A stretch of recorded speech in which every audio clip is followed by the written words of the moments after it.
Il existe des personnes qui écoutent tout le monde, qui soutiennent tout le monde, qui encouragent tout le monde.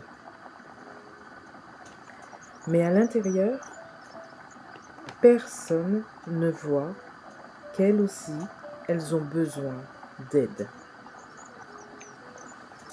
Bonjour, bienvenue sur Naya Conseil. Dans cette série, nous parlons des réalités de la vie dont beaucoup de personnes parlent très peu. Dans l'épisode précédent, nous avons parlé de la solitude émotionnelle. Cette solitude qui peut exister même lorsqu'on est entouré.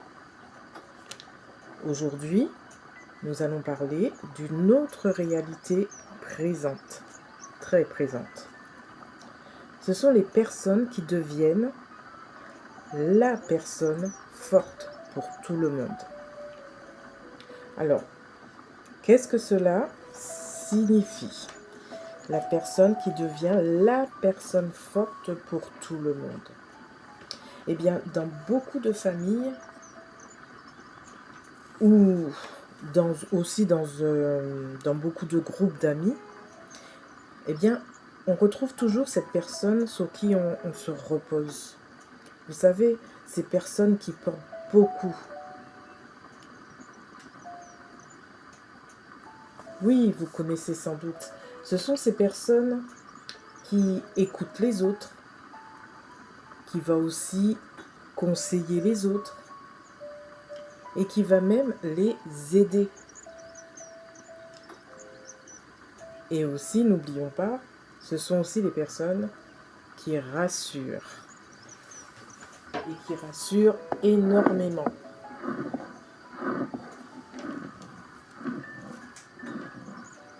Mais très souvent, malheureusement, on a tendance à oublier de demander à ces personnes-là, qu'est-ce qu'on oublie de leur demander? Eh bien, on va oublier de leur demander comment elle va. Eh oui, parce que ces personnes aussi, ce sont des êtres humains. Même si elles sont là tous les jours pour vous, qu'elles vous conseillent, qu'elles vous, elles vous aident, eh bien, ce sont aussi des personnes qui elles-mêmes ont des besoins et rien que le fait de leur demander comment elle va, ça peut leur faire plaisir. Mais en général, on n'y pense pas assez à demander. On va plus, déverser les choses, les problèmes qu'on a. On va se confier, mais à aucun moment on pensera à lui dire « Mais toi, au fait, comment tu vas ?» Vraiment pas. Et on appelle parfois ces personnes, en fait, on ne va pas les appeler. Oui, on les appelle quand on a des problèmes, c'est sûr. Mais ces personnes-là, on leur donne souvent un nom. On leur donne un rôle surtout. C'est le rôle de pilier. Et un pilier, c'est une personne sur laquelle tout le monde s'appuie. Bien, vous voyez, c'est comme les piliers qu'on met dans une maison.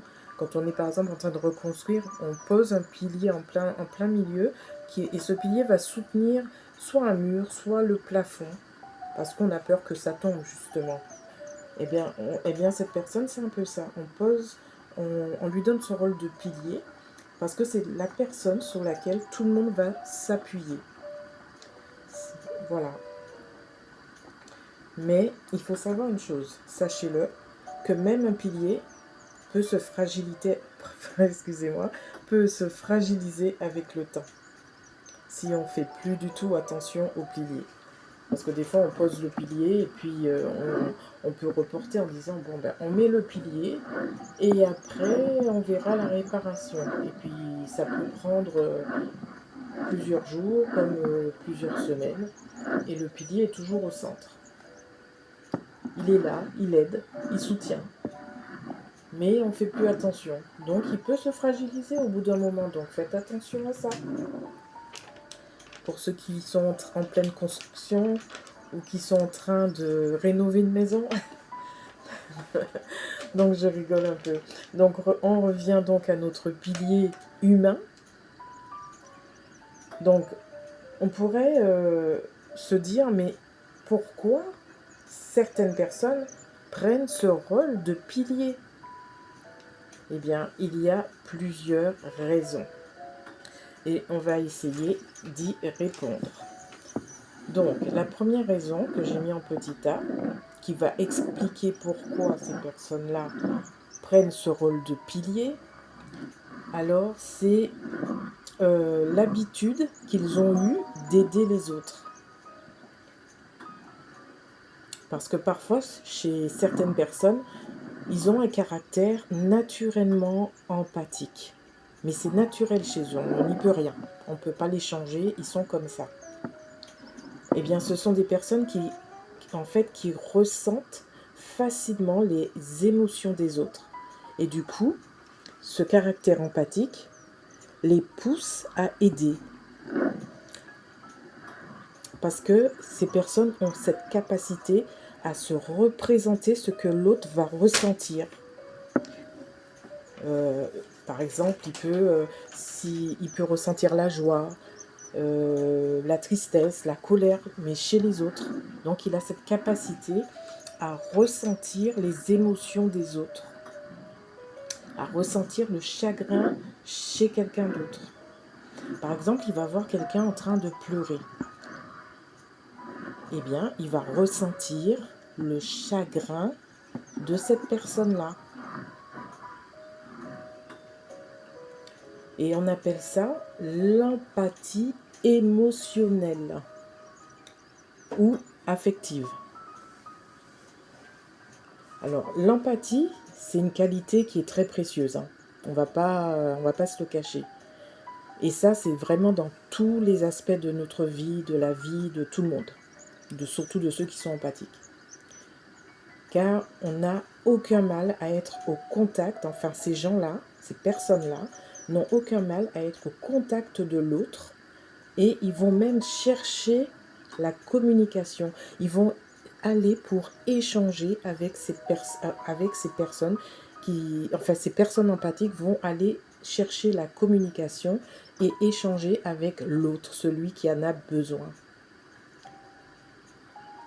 Voilà ce que c'est que le caractère empathique. En petit b, j'ai mis qu'il y a aussi l'éducation. Ces personnes ont reçu une éducation, comme tout le monde. On a tous reçu une éducation. Mais ces personnes empathiques, ils ont appris très tôt à être responsables, à s'occuper des autres. Et surtout, ils ont appris à ne pas montrer leurs faiblesses, leurs propres faiblesses. Et oui. Et en petit c, j'ai également mis, il y a aussi le fait que les autres placent leur confiance en eux. Et oui, quand on voit quelqu'un d'empathique, enfin, on le ressent pas, mais si, en quelque part, on le ressent quand quelqu'un a cette empathie, et on a tendance à se confier facilement. Et on met toute notre confiance en cette personne. Et avec le temps, bien sûr, tout le monde va vers eux. Forcément, il a une bonne tête, on le sent bien, il est souriant, donc on va vers lui. Et du coup, on se met à lui parler, on lui demande des conseils. Et c'est une façon aussi de lui demander un peu de soutien. Parce qu'on a envie d'être soutenu. Et donc ces personnes-là, eh bien, automatiquement, ils ont ces traits de caractère. On le ressent et ça nous permet de parler avec ces personnes. Mais au final, il y a un problème. Parce que oui, il y a un gros problème qui va s'installer. Eh bien, ces personnes-là finissent par garder leurs émotions pour elles. Elles ne parlent pas d'eux. Elles gardent tous leurs problèmes. Elles ne montrent rien. Et on ne voit rien. C'est pour ça qu'on a tendance à aller vers eux d'ailleurs. Parce qu'on a l'impression qu'ils n'ont pas de problème. Et ces personnes-là aussi ne demandent pas d'aide. Jamais. Ils ne vont pas demander d'aide. Puisque déjà, ils ne parlent pas de leurs propres problèmes. Donc pourquoi ils iront demander de l'aide? Et en plus, ces personnes pensent qu'elles doivent être tout le temps fortes.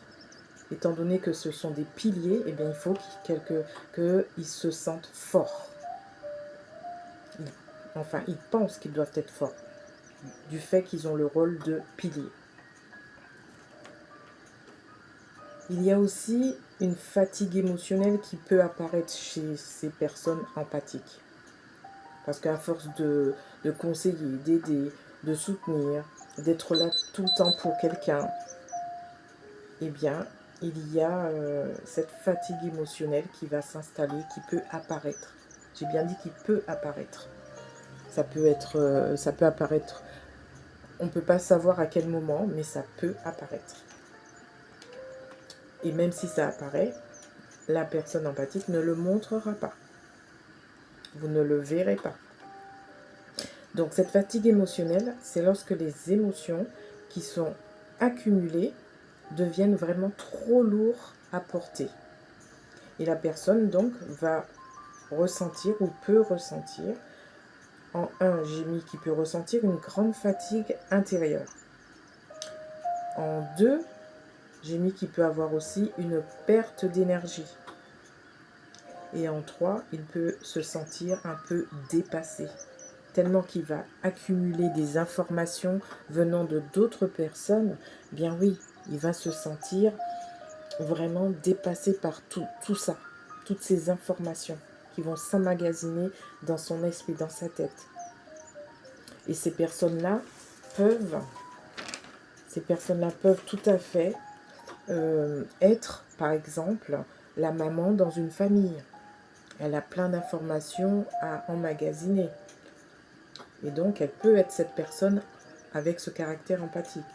Ça peut être aussi l'ami. Un ami qui écoute toujours tout le monde. Cette personne peut être aussi parfois la personne que tout le monde appelle quand ça ne va pas. Vous avez sans doute quelqu'un que vous connaissez, ou même vous, peut-être que vous avez un ami que vous appelez dès qu'il y a quelque chose qui ne va pas. Hop, ah tiens, je vais appeler un tel. Parce que vous savez qu'il va vous écouter ou qu'elle va vous écouter. Et donc, voilà.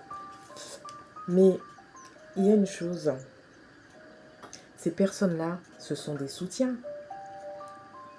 Mais parfois, elles se demandent intérieurement, qui va me soutenir? Moi, je soutiens tout le monde, mais qui va me soutenir? Dites-moi en commentaire, connaissez-vous une personne qui est toujours là pour les autres? Ou peut-être que vous êtes cette personne. Et si c'est le cas, vous pouvez écrire « moi » dans les commentaires. Alors, j'ai un petit message pour vous qui écoutez. Donc, sachez que être une personne forte, c'est une belle qualité. Mais n'oubliez pas une chose importante. Et cette chose, il faut vous en souvenir. C'est que même les personnes fortes ont besoin d'être écoutées. Voilà. Alors, on a terminé pour l'épisode 2. Et dans le prochain épisode, nous parlerons d'une autre réalité que beaucoup de personnes vivent. Alors, cette réalité, c'est quoi? Eh bien, on parlera des gens qui sourient à l'extérieur, donc on les voit sourire, mais qui souffrent à l'intérieur. Parce que parfois, les apparences peuvent cacher beaucoup de choses.